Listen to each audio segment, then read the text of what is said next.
Sarah from The Upcoming. An absolute pleasure to be with you both today. It's my first time interviewing a dog, so forgive me. Well, he's very eloquent. Yeah, absolutely. Yeah.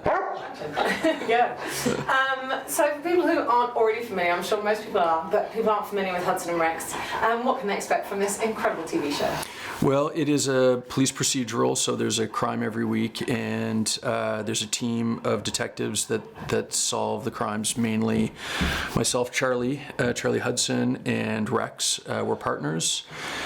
And it's basically just a crime show where one of the detectives is a canine officer. And I know season 5 is going to be landing soon. What can people expect from this next season? I know more of Charlie's personal story is going to come into it. Rex is also challenged in different ways. Can you give us some of the things, the highlights? What can people look out for? Sure. So I think season 4, which has released here, I think in the UK already, the full season has shown. I'm guessing, is it? Is there? Okay. Sorry, not to put you on the spot. But so we left on a bit of a cliffhanger at the end of season 4. We do address the cliffhanger, and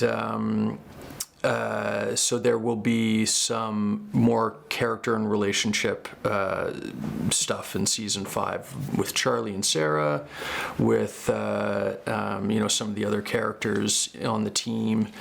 But really, the heart of the show will still be Charlie and Rex solving crimes and being badass. And, it's one of the world's most successful TV brands.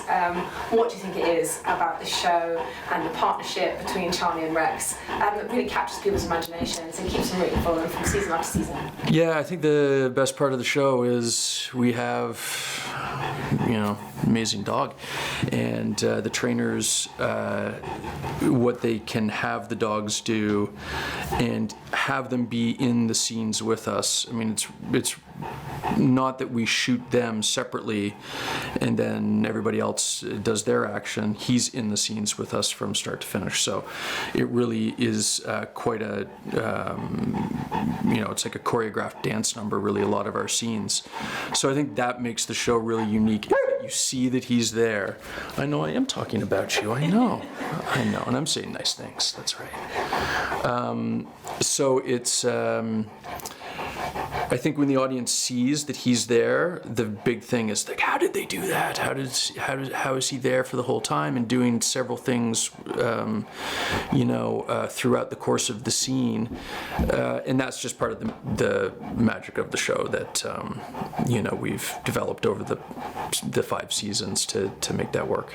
And what do you think it was also, thinking about your own character and also Rex as this incredible partner? They sort of have their own sets of skills, but it does seem the combination that makes them so good at what they do. What is it about that relationship that makes it work so well?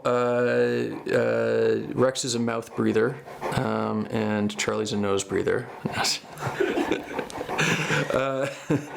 It's very true. I think what makes most partnerships great is you're incomplete as an individual, and you kind of fill each other's blind spots as a team. So Charlie is probably, would get in his head quite a bit.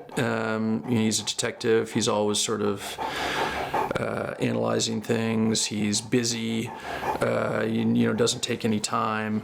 And Rex, in an earlier episode, we found out that he had another partner who had been killed in action. So he's sort of has this difficult personal life as well. So when they come together, they fill in the missing pieces, and then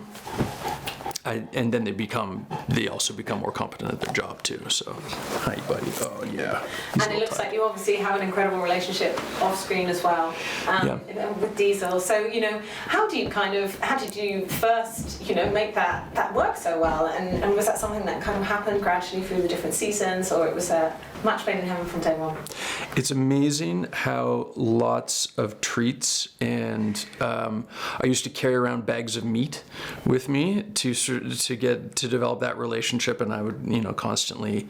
Part of the training technique is to pay after certain behaviors. So our trainer Sherry walked me through a lot of specific ways in which I could bond with him and speak his love language of food, which I also share. But I actually need Sherry to give me some treats, I think, maybe too, after this interview. What do you think, Sherry?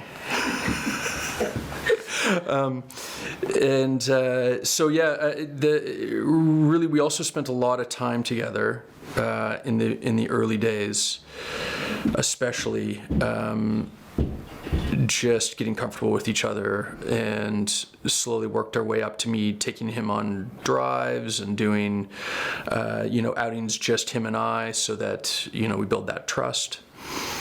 And I think that's really paid a lot of dividends in the fact that now we have so many organic moments where he falls asleep on my lap in an interview. And just like with human actors, I guess sometimes things don't always go that smoothly. Have there been any hilarious moments on set or real highlights for you?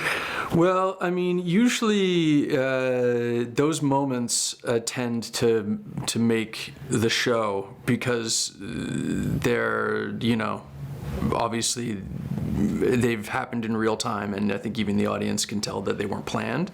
So they're usually some form of a lick in the face, or one time we had an episode where we got buried in a mine, and we're under all these rocks, and Diesel drooled into my eyeball. Like, the drool went right into my eyeball, and it looked like I was crying. And so they kept it in the thing, and I don't know, I guess it was really emotional. We're in a mine, but it was that I just had like a giant dog goober in my eye. So those things do happen fairly regularly. I've had to put Cheese Whiz on my ear quite a few times. Usually when we're trying to get him to kiss me, it doesn't. Oh, okay, there we go. Yeah, and then when we're not trying to get him to kiss me, that's usually when he kisses me. So that's. And I saw that you looks like you had an absolutely fabulous time in Cannes walking a pink carpet. Yeah. Tell us a bit about that experience, and what is it like to be sharing the limelight? I mean, I guess Diesel has as many fans as you in some ways. Oh yeah, what's amazing is on Instagram I get so many messages from people who send me pictures of their dog or their cat watching the show. It's shocking how many animals will sit down and watch the show. So he definitely has a lot of fans. And Diesel was the first animal on the pink carpet ever at Cannes this past trip. So that was pretty cool. And I mean, it's kind of great because Diesel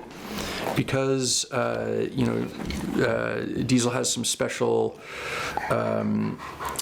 differences, being a dog. So we have we actually get some perks. We have somebody who's with us at all times, taking us through lines and everything like that, and so we kind of go faster than everybody else, and we're usually the first people in, and so I roll with it. I roll on his coattails. I don't know, do dogs have coattails? No, probably not.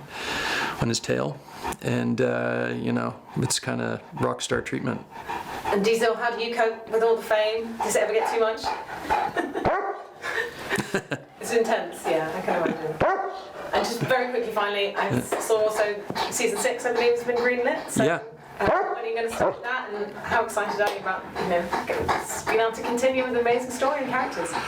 Yeah, we're really excited. We're going to be starting up in about a month to start filming, and I mean, it's pretty exciting. When we first started out, I'm telling them. Don't worry.